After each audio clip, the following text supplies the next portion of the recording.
In the name of Allah, the most gracious, the most merciful. All praise is due to Allah, the Lord of the worlds, the Nasser of the believers, the Mu'izz of the Mujahideen, the Mutil of the disbelievers, the Wali of the patient. And the prayer and the peace be upon the Master of all creation, the witness of the witness, Muhammad al-Amin, and those who followed his path and waited for his sunnah until the day of judgment. And do not be sad or grieved, for you are the highest if you are believers. If a thorn touches you, then a thorn has touched the people like it. And those days we will pass them among people. And may Allah know those who believe and take from you martyrs. And Allah does not love the wrongdoers. O the community of our Palestinian people, our Arab and Islamic nation, O our people in Gaza. The glory, the honor, the victory, and the redemption, O free men, O living martyrs. The world has stood in awe in front of what you have given it and offered it as a gift, and sacrifice and stability, and patience and accountability. Where you have planned a war, the world has not witnessed its example, and you have been against the enemy's rebellion and the destruction of his army and his armies. And his brutality, فَوَقَفْتُمْ كَالْجِبَالِ الرُّوَاسِ لَمْ تَلِنْ لَكُمْ قَنَاء وَلَمْ تَفْتَرْ لَكُمْ عَزِيمَةً فَقُمْتُمُ الْقَتْلَ فِيكُمْ وَصَبَرْتُمْ عَلَى الْجُوعِ وَالنُّزُوحِ وَفُقْدَانِ الْأَهْلِ وَالْأَحِبَّةِ وَخَسَارَةِ الْبُيُوتِ وَالْأَمْوَالِ وَسَكَنْتُمُ الْخِيَامِ وَسَكَنْتُمْ بَيْنَ حِجَارَةِ الدَّوْرِ الْمُهَدَّمَةِ عَلُوتُمْ عِنْدَمَا هَانَ كُلُّ شَيْءٍ لَمْ يَضُرُّكُمْ مَنْ خَالَفَكُمْ.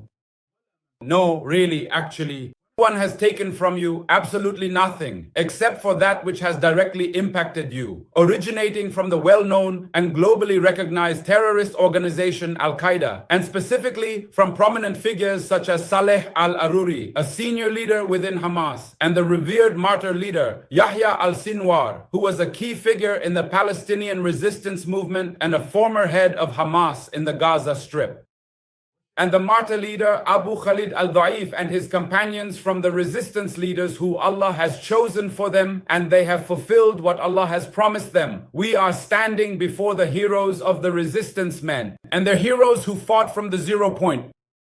They were like the great and powerful rebellion, standing bravely in front of the imposing tanks of the occupation, its families and its soldiers, facing them directly. And the enemy's worst plans, one after the other, from the plans of displacement, encirclement, and the creation of chaos, and others, from attempts that were destroyed in front of your awareness and will. And as you were men in battle, your brothers were men on the negotiating table, and put our people's interests and bloodshed in our eyes since the first moment of the battle. But this criminal enemy has been killed, and the massacres have been implemented, and the efforts of the medias have been exhausted.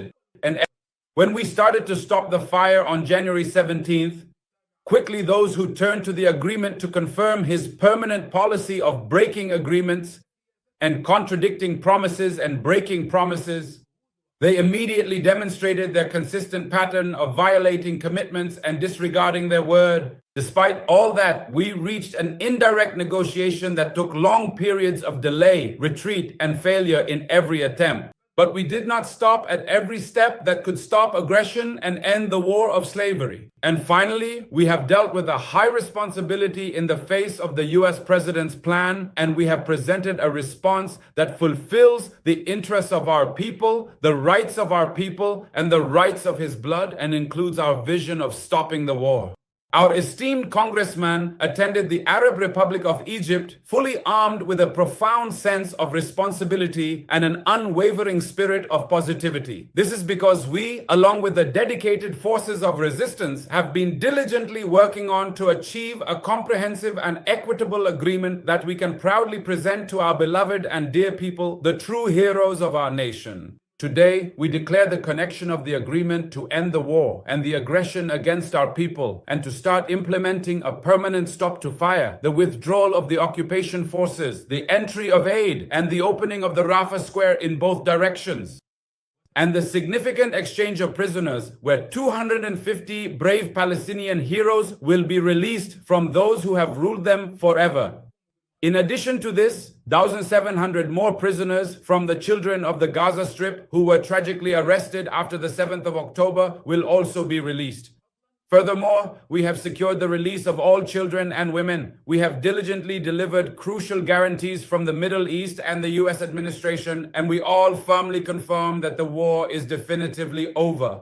We will continue working closely with the national and Islamic forces to diligently complete the remaining steps and actively work to achieve the vital interests of our Palestinian people to fully report their own destiny and to comprehensively achieve their legitimate rights until the establishment of their independent state and its capital, Jerusalem. In this significant context, we welcome a truly heartfelt welcome to all our cherished people, no matter where they are situated across the globe. We extend this warm greeting to those who are present with us in the 48th state, and also to all those who have graciously joined us from every single corner of the world. We acknowledge and deeply appreciate those who have undertaken extensive journeys, traveling in hundreds of thousands and indeed even millions across countless streets and pathways to be here. Their presence is profoundly valued and absolutely right. We also concern those who have joined us in the corners of freedom, land, and sea, and all those individuals who have contributed with us in the sacred word of truth, in the face of the rampant, oppressive, and pervasive tyranny on this earth. At the very end of this significant word, and with the conclusion of 2 full years of this arduous battle, we emphatically say, 2 years, and indeed, Gaza truly makes miracles happen all alone, and profoundly inspires freedom, and genuinely heals deep wounds. 2 years, and Gaza defends Jerusalem and Aqsa, and fights this enemy with all means, and with a courage cut off the nose, and assures that Gaza is forbidden to its enemies, and its men do not break and do not harm those who take them. Peace be upon Gaza. Peace be upon the men of Gaza. Peace be upon the women of Gaza. Peace be upon their children. Peace be upon the sheikhs of Gaza and on the martyrs of Gaza, on their wounded, on their prisoners. Peace be upon the leader of the great martyrs. Peace be upon you and the mercy of God and his blessing. We're at a momentous development in the last 2 years. We fought during these 2 years to achieve our war aims. And the central one of these war aims is to return the hostages, all of the hostages, the living and the dead.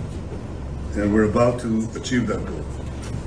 We couldn't have achieved it without the extraordinary help of President Trump and his team, Steve Witkoff and Jared Kushner. They worked tirelessly with Ron and his team, our team. That and the courage of our soldiers who entered Gaza and the combined military and diplomatic pressure that isolated Hamas, I think, has brought us to this point. I want to personally thank both of you, Steve, Jared.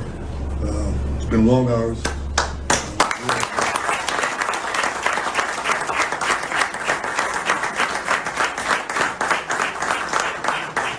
You worked around the clock, but not only worked, I think you put in your brains and your hearts. And we know that it's for the benefit of Israel and the United States, for the benefit of decent people everywhere, and for the benefit of these families who will finally get to be with their loved ones. And I want to thank you on their behalf as well, and on behalf of the people of Israel. Thank you. Obviously, bringing the hostages home it's been a priority for President Trump for a very, very long time, and we've all worked very tirelessly to do that. But I really want to say that this all would not have been possible without the bravery of the IDF and the soldiers, what they've accomplished not just in Gaza, but also what they've done in the theater over the last couple of years to eliminate Hezbollah in the north and really degrade them. What you were able to do in Iran, it really helped set a big tone. But particularly seeing the way that your citizen army, I know a lot of you, probably all of you, have family, friends who were in this effort, really put your sacrifices on the line to fight for your country and to try to make a difference. I think that made a very, very big difference in there. And I want to just give a very, very special thanks to Prime Minister Netanyahu, who really did an incredible job with this and did a great job with the negotiations. You held your lines firm, and I think that between you and President Trump, you had a lot of alignment on what the end state should be. The hard job was the Prime Minister's. He had the job of protecting this country. He had the job of making tough choices with regard to how tough to be with Hamas, when to be flexible, when not to be flexible. I think to myself all the time, I lost sleep over it. What would I have done in some of those circumstances? There were times that I thought, we should be more flexible, or your country should be more flexible. But the truth is, as I look back, I don't think we get to this place without Prime Minister Netanyahu playing it out.